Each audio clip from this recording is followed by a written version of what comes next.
Some of the coolest things that not many people have had the opportunity to do is work with as many artists as I have. There's so many I have a hard time remembering unless I write them all down. But Phil Collen, for instance, been around since the early 80s with us, and I can remember running up and down the stairs with doing some of the first 24-fret dinky bodies, which would resemble a soloist, but Phil wanted a bolt-on. And then he got that, and then, you know, more recent guys like Broderick, we're still doing some models for him.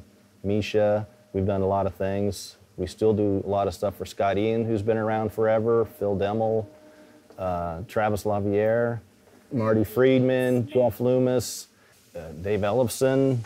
We got Gus G. Robin Crosby goes back in the day when Robin used to come in, a really big, tall dude would come in and show up in San Dimas every once in a while. I've just enjoyed working with so many like rock star guys. Many of them come into the shop. We work hand in hand, and then, you know, they make many visits out here.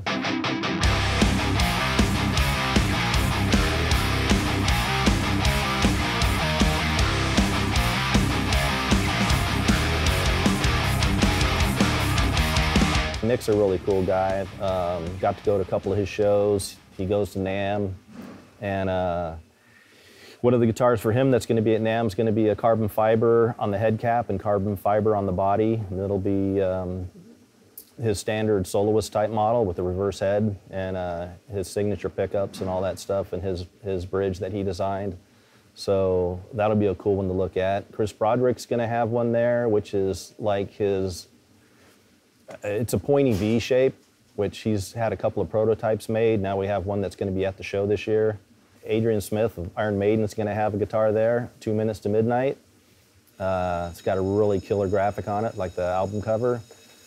There's going to be another Phil Collen model there, which is going to have a reverse headstock, which is different than any of the other ones, so that'll be unique for one of his models.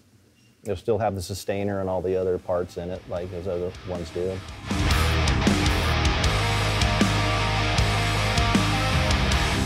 Joe is building some super unique stuff this year for NAMM, which is pretty incredible. I'm glad he's had the time to set aside to be able to do all this stuff, and because it's very timely. He's doing CNC programming for his fingerboards, and he's started to learn how to do his own inlays and stuff like that too. So he'll be a torch carrier for me one of these days. Yeah, you know, we're always looking to do things that are maybe more modern. We always stick true to our traditional values of, you know, quality and integrity within the product itself. But you always have to look forward to maybe modern features of the guitar or bass. And this bass is a good example of that. It's a multi-scale bass. I spent a lot of time and thought, putting a lot of thought into it and how it is going to be designed and why. And you know, it's something I've seen a lot of out there, and I thought it was a really good idea, having multi-scales, especially on a bass, a 5-string bass.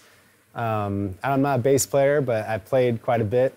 And when you get to that low B string, you know, it's such a thick gauge of string and low tuning, it kind of flops around a lot.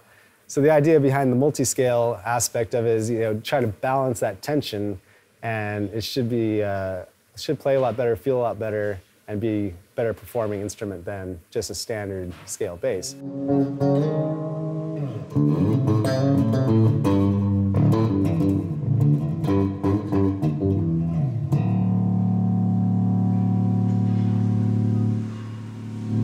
Not to say that everybody's going to favor this more, but certain people will definitely appreciate it a lot more than sort of your regular run-of-the-mill bass.